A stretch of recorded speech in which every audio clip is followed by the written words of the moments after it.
headhunter 5 years ago, and the organization was setting itself up for massive growth. So they were looking for someone to help the executive team go through that growth plan over a couple of years. So that's what brought me in. And here we are 5 years later. The organization has multiplied its top line by 10 and number of employees across the globe by 25. So today we're the leading manufacturing organization in geosynthetics industry with 22 production sites across the globe. So very, very international reality, which is what triggered my interest as well. Well, I've been connected to the Radar group for several years now. We've partnered on a couple of searches where they helped me and my team source and recruit talent in the organization I'm in, but also in previous organizations. So when I got the call from Patrick to invite me to participate, for me it was a no-brainer. I think networking for me, you realize at a certain stage in your career how critical and how important it is. Because sometimes it feels lonely to be the head of HR of an organization, not necessarily having anyone to bounce ideas with internally that can truly understand some of the challenges and maybe sometimes opportunities that you have or should consider. So to go outside of your organization to bounce these ideas with colleagues that are in different organizations, different industries, different contexts, but you realize quickly that we're not that different, that at the end of the day we're dealing with people, we're dealing with human, and that basic needs of people, whether you're in manufacturing, in distribution, in technology, in North America or in Asia, the basic needs are pretty much the same. I think what I like about the format that Patrick and the team has put in place is the fact that they really leave it to the participant to define what they want to talk about, right? What is important for you guys today?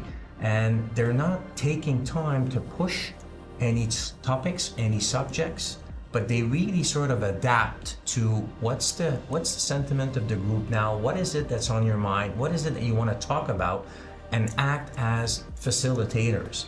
And so you always feel, on my side, I always feel like when we terminate a conversation, that I took something concrete out of it that addresses something I had in mind when I joined the call at the beginning of the meeting.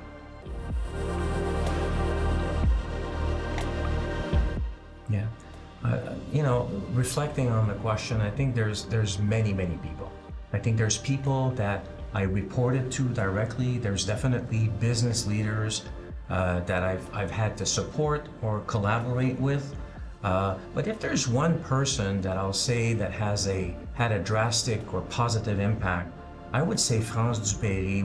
At the time, I just had lost a job. And my level of self-confidence was very, very low and so on. And she met with me and she gave me an opportunity to join Rio Tinto and demonstrated a lot of trust, a lot of empathy, a lot of support as well, and helped me bounce back. And I think that was a defining moment for me.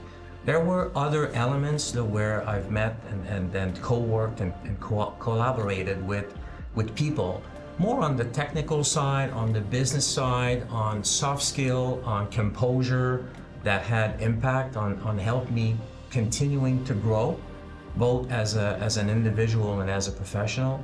But I would say a defining moment was that one with France when I was able to get back on my feet, joining Rio Tinto back in 2008.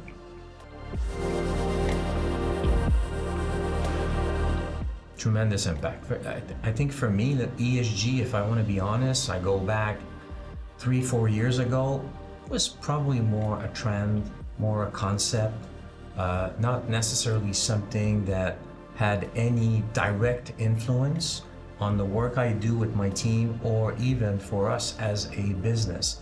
Things have drastically shifted, I would say, the last 3 years, where now the market, whether it's the investors, paying a lot more attention to that, right? In terms of what responsibility do organizations take and demonstrate towards people, towards communities in which we operate, towards the environment.